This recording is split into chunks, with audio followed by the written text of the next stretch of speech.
Layla McDiva, and today I want to share with you my study routine. If you guys know, you probably already know, but if this is the first video you see on my channel, then I gotta tell you that I am a journalism student and I'm about to graduate this summer. So right now I'm writing my thesis. I don't go to the university anymore, but I still have to write my thesis, and this is something that I have been doing for the last 1 month, for the last month, and I still have 2 months left, so I'm doing that at the moment. And I just thought, you know what, maybe for some of you it will be helpful to share my study routine, some of my tips for those of you who are also writing thesis or dissertation. You know, there is a difference, but it's still the same thing, you know.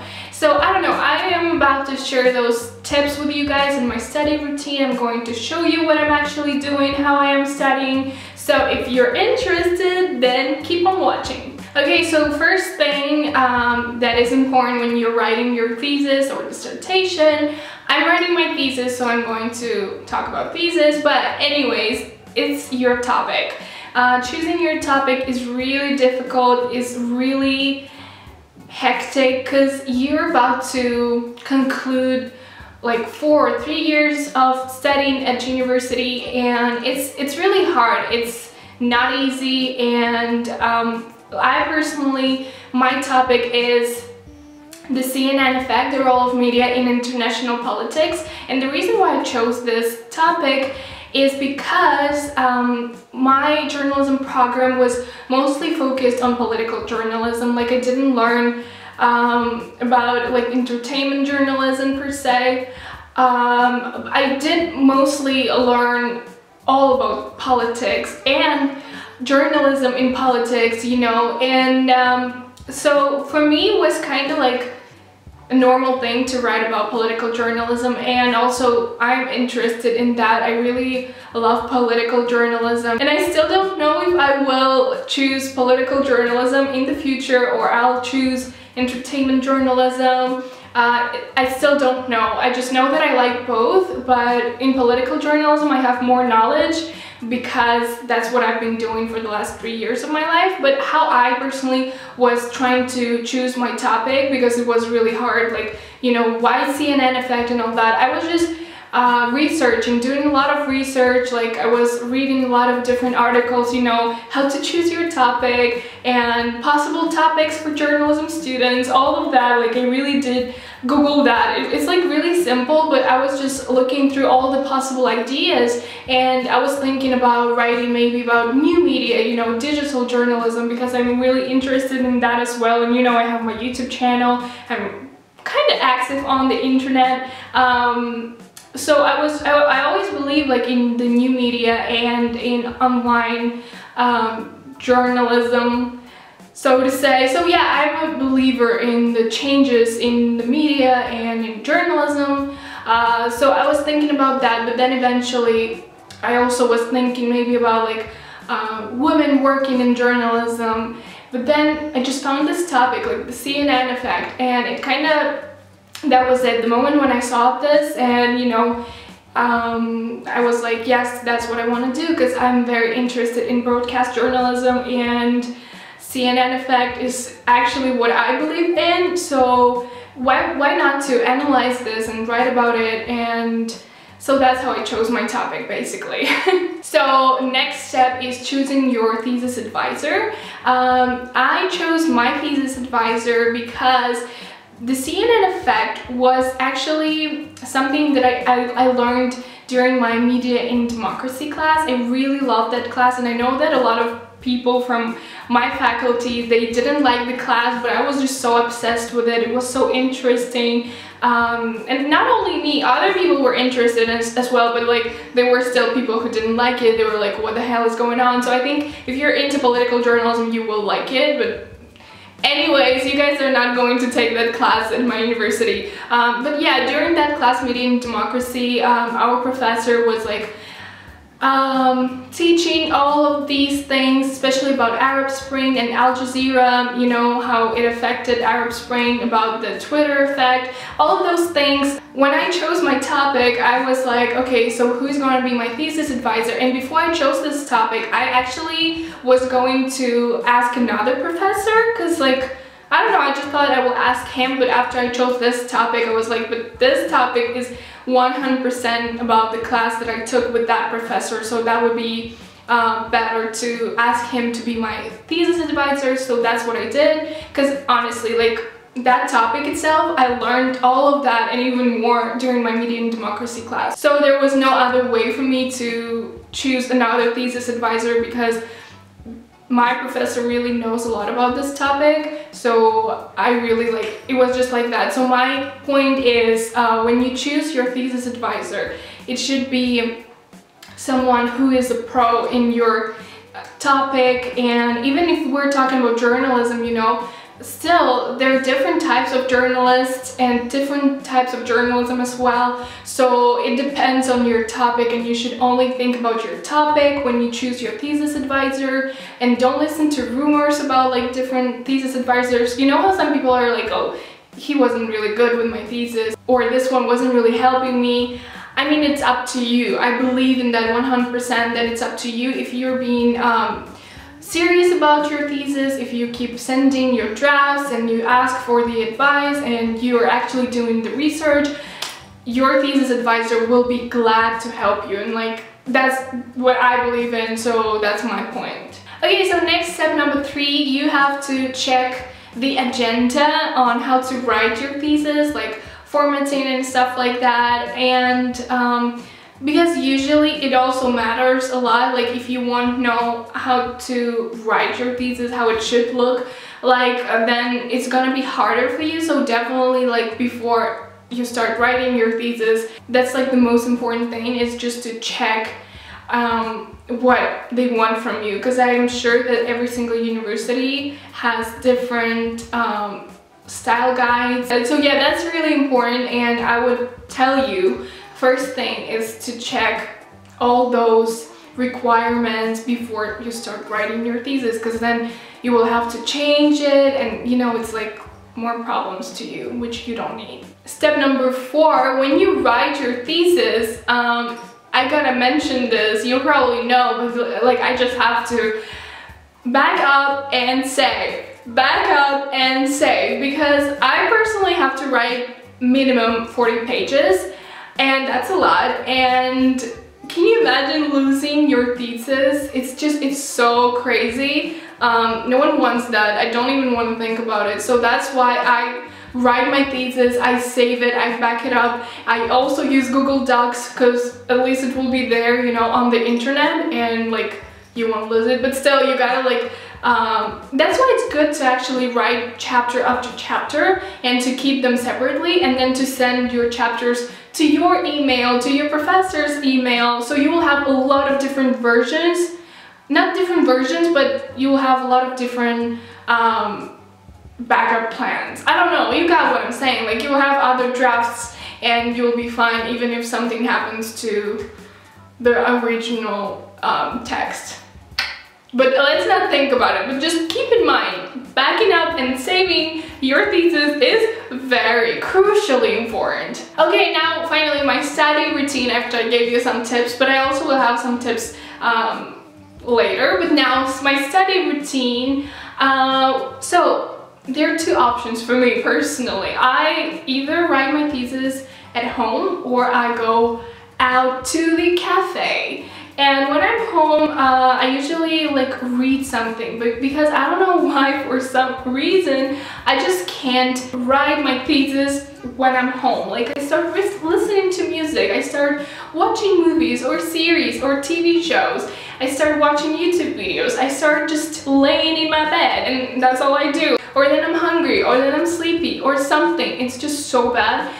I wasn't this way for the last 3 years of my life as a student. But for some reason, now, I don't know, I just can't write when I'm home, but I still try to, like I do some research when I'm home, because you know, sometimes I'm really lazy to go out. I'm like, I want to stay home, but then I know that if I'm going to stay home, I won't do anything. So that's why I go out. I usually go to Starbucks, but I also found this cool cafe. Actually, everybody knows about it in Prague, because that's where I live right now. And in Prague, everybody knows about this cafe, Cafe Do. I don't know if any of you are from the Czech Republic or from Prague.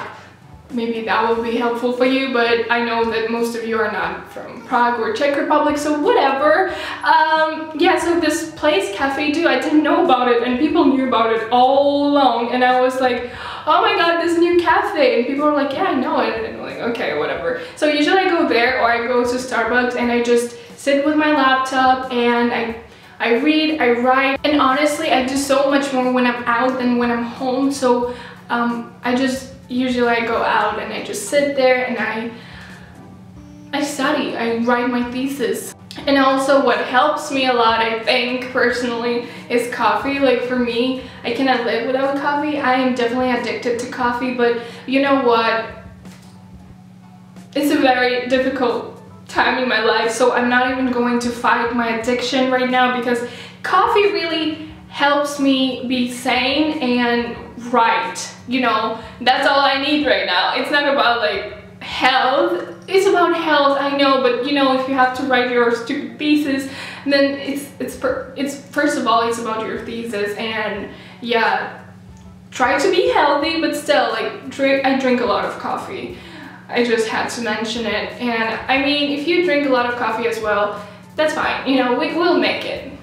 Important thing about my study routine is that now I became a morning person, and that really means something, because I am definitely not a morning person. I usually stay up late at night and like I do something, and then I wake up, I don't know what, like I wake up really late, and that's a bad habit, but I had to fight it, and I'm so glad that I did, because now I wake up like at 8 or 9, sometimes at 7, like it depends, and I go and study, and so I have the whole day ahead of me, and I just study, and that's all I do, honestly. So I think just having a good regime and sleeping schedule is so good for you and for your health and for your thesis as well. So I think just having your regime is important. You better not write during the night, because I don't know, usually I did that, but now I just get that it's like thesis is totally different. It's not like writing your essays or I don't know, other papers. It's just totally different, so it's very serious.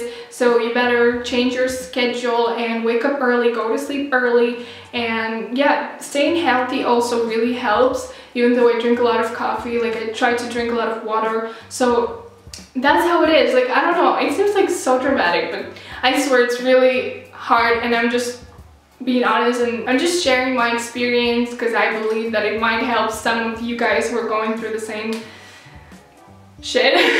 Okay, so now when I showed you my study routine, step number 6 it's just not step number 6, it's more like tip number 6. Save every source that you use. It's more like backup and save, but still it's different, because saving every source, you can just create a certain document and just put all the links there. You don't have to format them like MLA, APA kind of style. No, just save those links. You can come back later and like format that whole thing, but first you just save every single article that you read, because you don't need plagiarism to be in your paper. So as long as you have the proof that yes, I read it somewhere, here's the link, here's the person that wrote it, that's fine, you know, and you probably already know it because you spent 3-4 years at university. But still, like sometimes you just read so many articles and you just forget where it was, so it's better just to put those links in that document and just come back later. Tip number 7, or step number 7, I don't know. Anyways, point number 7 is find a good proofreader, because sometimes when you write something, you don't even see your mistakes, and it's better to have someone to look at it. And of course your thesis advisor is going to look at it, but still, like, also having another person who will do that and will focus on like grammatical mistakes or just, you know, yeah, that thing mainly. Like it's good to have someone who will look through and will tell you what you should change or what makes sense, what doesn't make sense. Like, so yeah, keep in mind that you will have to find a proofreader because it's actually really good for you. Even if you think you're like the smartest person on earth, it's better to have someone else look through your paper, because you know it's actually a serious paper. You can't just be like whatever. Okay, and my last tip and point and step, I don't know, number 7. Number 7 is just my advice for you guys. Don't be scared. You are good enough. You are smart enough. You have spent 3 years or maybe 4 years, or I don't know how many years at your university or college, and you know, you learned a lot, and this is the final step. You're about to show what you have learned and if you're good or not. But you're good, okay? If you made it so far, you're good enough. And I say that because I personally, mentally, it's really hard to write your thesis mentally, because you have to put your mind into it and you have to believe that you're going to accomplish it, and you're just doing it all by yourself. And I have read the article on, I think it was The Guardian, or maybe it was The Telegraph. I don't know, I think it was The Guardian, I'm like 90% sure, about writing your dissertation, but anyways, it's the same thing, you know. And there was this great quote: "A dissertation is a personal hell to be suffered alone." And this is so true. Like, no one will understand your struggles. The only people who will understand how hard it is to write thesis are either those who have already written their thesis, or those who are currently doing the same shit as you. So like, no one cares about your thesis, but for you, that's all that matters right now. So be ready for that. And it's good if you have your study buddy or a friend who understands it, you know, who really gets what you're going through and who will give you some tips, advice. I was lucky. My friend, she graduated like I think a year or 2 years ago, so she went through it and she was giving me advice. She was like my mental support, and really because of her I was just like, yes, I'm going to do it, I'm going to make it, you know. So it's really good to have that moral support, because it's really hard mentally to write your thesis. And I know it sounds so dramatic, but it's really hard, like understanding that you're the only person who's responsible for this, and it's up to you, you know, if you're going to make it or if you're not going to make it. It's up to you, like, and you think about it all the time. So it's really hard. Just believe that you will make it, you know, fight that voice in your head that tells you you're not good enough or you are not smart enough, you know, you won't make it, but you will. You will finish your thesis, you'll go through it, and you just need to be positive and work really hard. Understand that you're about to step into this hard period of your life and just accept it, you know, fight that fight and win it. So that was my study routine video / my thesis dissertation tips for you guys. I really felt like I need to talk about it because it's something that I have been doing for the last month, and I am going to do it for the next 2 months as well. So it's just like I had to talk about it, and also I just hope that it will help those of you who are going through it or will go through it, and when you will be looking for some tips and like advice on how to write your thesis and all that, you will find this video and it will make your experience much better. So thank you guys so much for watching. I hope you enjoyed this video. If you did, like this video, subscribe to my channel, share it with your friends who are maybe going through the same shit, and comment down below if you have anything to say. I would love to read your comments. And yeah, I'll see you in my next video. Bye.